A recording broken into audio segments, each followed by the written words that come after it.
প্লেনে এক নারীর আজব কাণ্ড। খবর দৈনিক ইনকিলাব। আসসালামু আলাইকুম রহমতুল্লাহি ওয়া বারাকাতুহু। তোমাদের সাথে আমি আঁখি গ্যালারি সে আজব খবরটি প্রচার করার জন্য তৈরি হয়ে এসেছি। আশা করছি সবাই শুনবে এবং অবাক হবে যে সেই নারী প্লেনে কি করেছেন। ঘুমোতে আমরা কে না ভালোবাসি, সেটা হোক বাস, ট্রেন বা যে কোনো যানবাহন।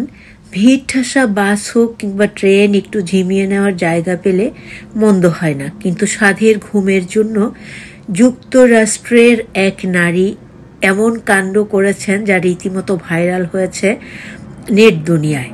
ঘটনাটি যুক্তরাষ্ট্রের সাউথ ওয়েস্ট এয়ারলাইনের একটি ফ্লাইটের ঘটনা। সেখান থেকেই একটি টিকটক ভাইরাল হয়েছে। এরই মধ্যে 50 লাখেরও বেশি মানুষ দেখে ফেলেছেন।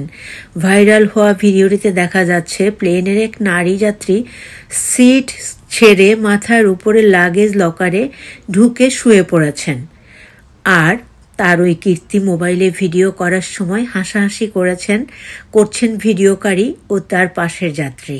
ভিডিওটির নিচে কমেন্টের বন্যা বয়ে গেছে। এক নেটিজেন লিখেছেন, যখন অন্য কেউ আমার সিটে থাকে আমি কিন্তু তাকে বিরক্ত করতে চাই না।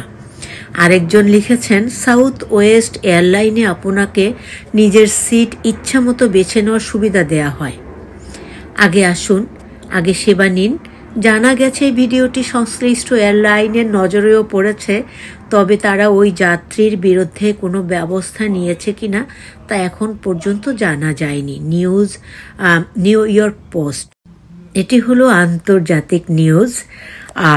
আমিও তোমাদের সাথে শেয়ার করে দিলাম। এটা একটা অবাক করা কাণ্ড যে প্লেনের মধ্যে যেখানে লাগেজ রাখা হয় মহিলা আরাম করে ঘুমানোর জন্য, মানে এটা সাধারণত কেউ কখনো করেছে এমনটা জানা নেই, তিনি সেখানে লাগেজ সরিয়ে সেখানে গিয়ে শুয়ে পড়েছেন। তাহলে তিনি কতটা ঘুম কাতরে। যারা আমার সঙ্গে থেকে এই চমৎকার নিউজটি শুনেছ প্রত্যেকের জন্য অনেক অনেক ধন্যবাদ। আসসালামু আলাইকুম রহমতুল্লাহি ওয়া বারাকাতুহু।